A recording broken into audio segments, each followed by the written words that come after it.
Greetings, fellow reflective practitioners. Welcome to week 4. Yay! Now, in this week, we'll be looking at the use of reflection in service learning. Now, just a little icebreaker activity. What is reflection? When you think about the word reflection, what is the first thing that comes to mind? Quickly write down what you currently understand by the term reflection and share this explanation with a peer. No judgment here, just the first thing that comes to mind. When you think about the term reflection, what is your current understanding of this term reflection? Now, after you've done that, identify the commonalities and differences in the explanations you each provided. Now, this little activity, it will be discussed in our next session. Back to the lesson of the day, reflection. Let's quickly unpack what reflection really means. Now, reflection is a metacognitive strategy that helps teachers think critically upon their experiences, actions, and decisions during their teaching practice. Now, when we say that reflection is a metacognitive strategy, it simply means that one needs to be self-aware, or rather think about their own thinking. You need to be critically aware of the thoughts that led to your current thinking. This is where you will revert back to your past experiences, actions, and decisions. Now, there are 3 main types of reflection, and they are reflection on action, reflection in action, lastly, reflection for action. Now, these will be explained in the next slide. Let's first look at reflection on action. This is where you reflect on your lesson and how the learners experienced this process. Evaluate what you can improve on or what you should change to make the lesson more effective the next time you present it. Now, simply put, this means that you take time out to understand why you acted the way you did, and then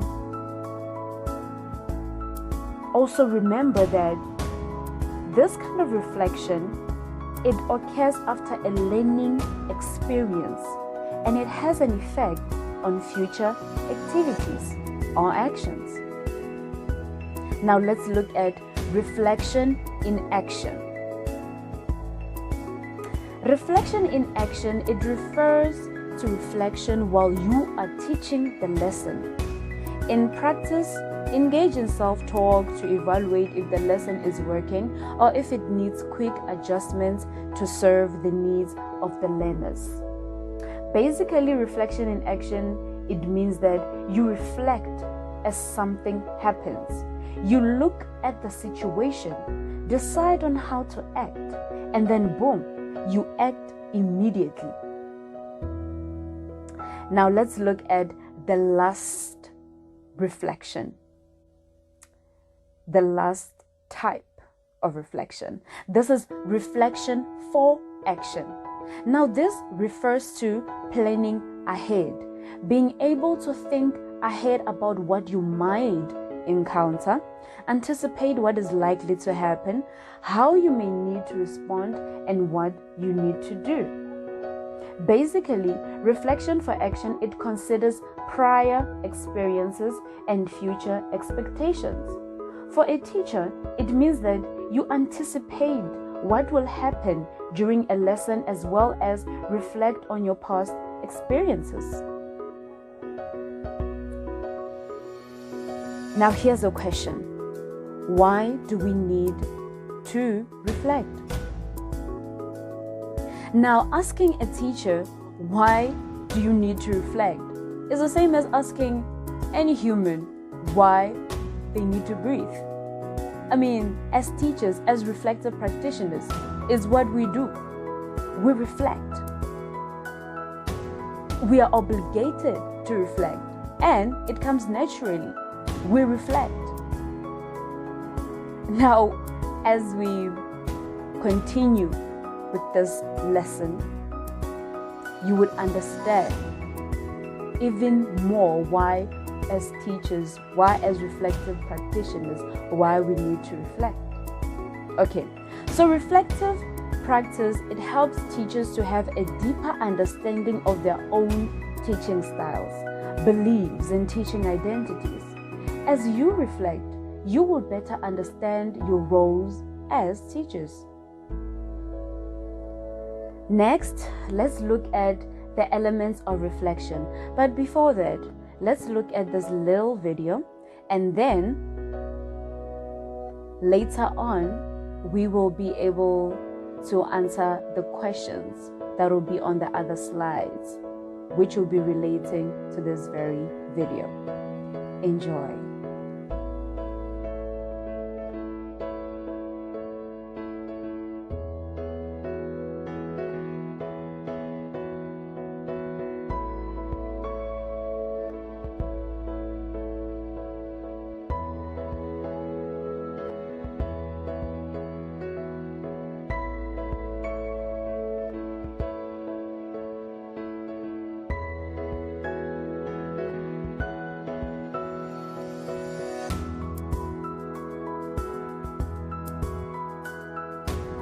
Now let's look at the elements of reflection.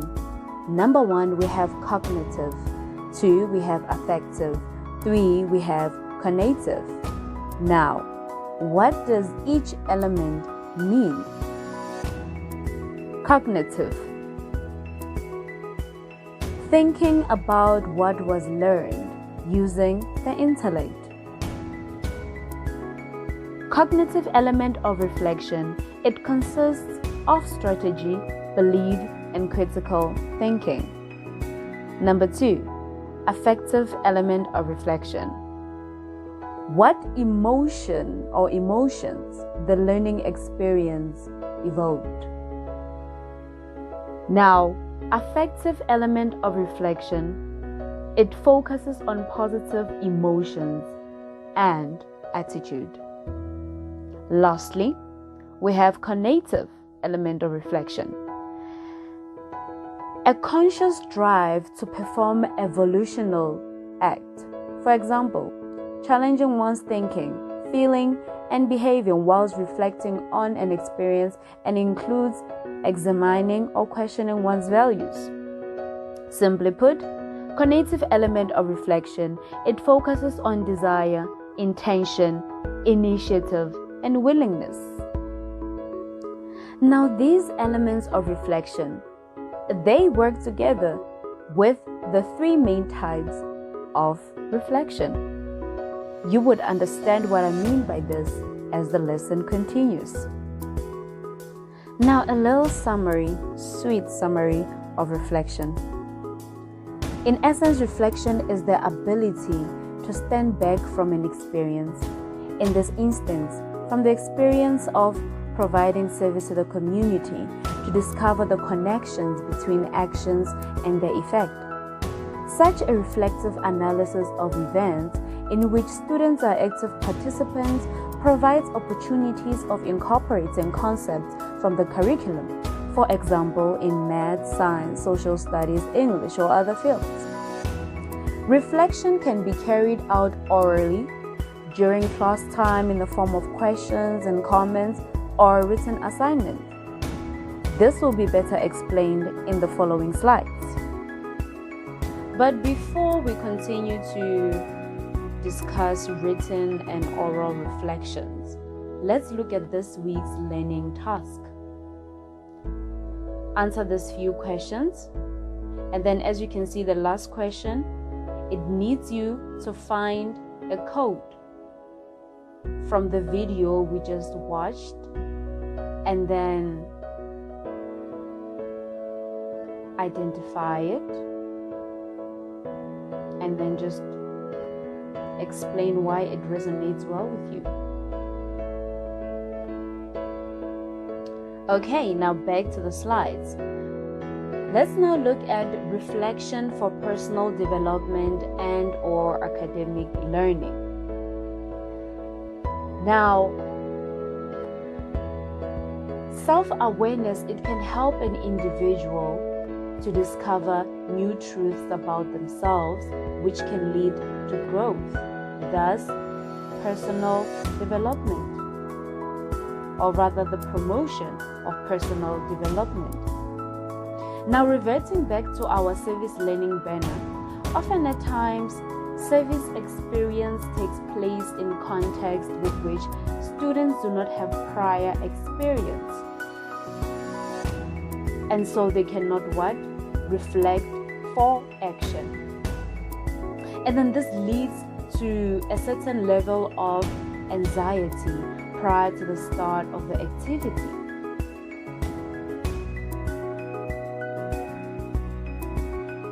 But then this is the point where students will reflect in action whilst using the elements of reflection. Do you still remember when I said there is a relationship between the elements of reflection and the main types of reflection? All right. Now, ultimately, the activity will take place, and then the actual experience, the context, and the activities will become more familiar. Now, the simple function of the reflection activities is to draw the students' attention to the types of personal changes they're experiencing. Now, moving on from that, let's go back to oral and written reflection. Now, both personal development and academic learning, they can be furthered by using either oral or written reflection activities. Either discussion in a full class or in smaller units, oral reflection is likely to take place spontaneously. Students will ask questions concerning what they have done or what they've observed or what they may have done differently. They will offer examples from their experiences regarding academic material taught in the class, and then the lecturer can provide feedback concerning the success of the students' efforts. And then now written reflection, on the other hand, it may be in the form of logs, journals, or written reports. Logs, they are descriptive daily records of the students' activities while on a service project. And then journals, they are more structured to elicit the students' emotional feelings while engaged in service projects. You know, it's that type of a Dear Diary moment, you know. It elicits the students' emotional feelings. Like there's no break. Like you could just voice it all out in the journal. Journal entries are likely to be successful as a vehicle for students to gain an increased awareness of their personal skill development. Now, written reports, they provide a means for students to focus on particular ideas or themes that are part of the curriculum. Now, this leads us to Teaching for Care. CARE is an acronym, and it stands for Community, Agency, Responsibility, Education. Community, it has to do with the teacher who has a civic duty or duty as a form of citizenship. Agency has to do with the teacher as actor of transformation or one who can initiate change. Responsibility has to do with the teacher who has a professional obligation. And then education has to do with learning, teaching, and schooling. But for today's lesson, today's session, we'll be looking at the first letter of the acronym CARE, which is what? C, standing for community. But before that, please note that each letter of the acronym CARE above forms part of a specific unit in this module. In the sections that follow, we would delve into the workings of this acronym in greater depth. Now let's go back to the first letter of the acronym CARE, which is C, standing for community. The school as a community education site. This is whereby we integrate the community voice into service learning, engaging with the communities. Now, the purpose of this section is to explore why service learning endeavors cannot be successful without adopting a social responsible stance in participation with communities becoming involved. Let's first look at fostering civic responsibility. Now, service learning is a combination of community service and classroom instruction with a focus on critical, reflective thinking as well as personal and civic responsibility. Service learning offers the greatest potential for fostering civic responsibility because it provides opportunities for students to engage directly in the communities and meet community needs while enhancing their coursework. Lastly, service to the community is also seen as a way to promote identification with and involvement in community institutions, including government agencies. Now, let's look at contributing to the community. Now, the integral part of service learning as an educational framework is that students are providing real, not token or artificial, service to the community. Benefits to the community are strictly speaking not educational outcomes. When a decision to initiate service learning is taken, ancillary benefits to the community may be as a factor in favor of the initiative. When we say ancillary benefits, we mean supportive benefits. The question it will be, what kind of supportive benefits will students bring to the community? Well, students would have gained better understanding of themselves as they explored and developed ways to contribute to their communities during the service learning training. They would in turn develop self-confidence and an enhanced commitment to public services. And that is what communities need. Self-driven individuals that care for the community. Now let's quickly look at engaging with communities. Now, the term community is often seen as suggesting a single homogeneous entity. But in its broadest sense, community could refer to any group of people. Community could refer to a group of people living in the same geographic area or a group of women working in a development project, e.g., conducting sewing classes, or even to youth belonging to a particular cultural or religious group. Communities could be determined by racial, cultural, religious, educational, or interest-based aspects. Now, this leads us to communities as partners of institutions. Now, community collaboration with schools or institutions complements and reinforces values, cultures, and the learning opportunities that schools or institutions can provide for their students. These partnerships, they make schools or institutions stronger. Communities are regarded as partners of institutions with a full say in the identification of service needs and development challenges.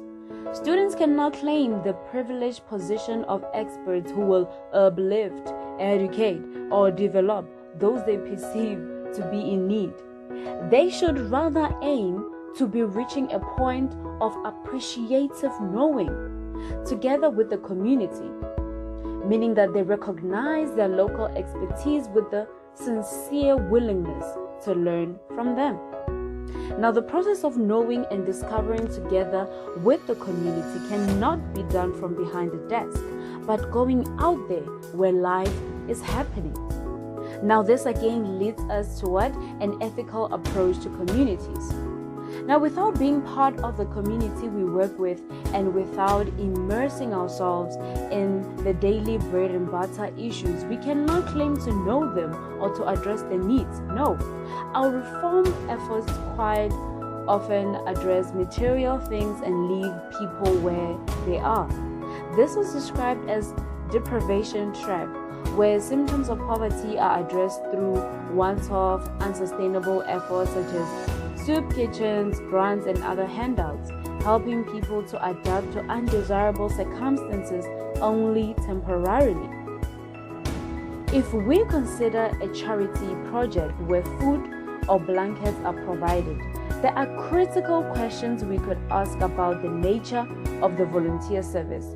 Number one, what will happen to the people when this good gesture stops? Number two, what learning was there for the recipients and the volunteer? 3. Does volunteering in this way help people to become less or more dependent on these gestures? Now, while you think about that, let me add on to those questions. What do we need in order to have a strong community? Before you can answer that one, let us quickly watch a video to help us. And then after that, we will discuss what we need.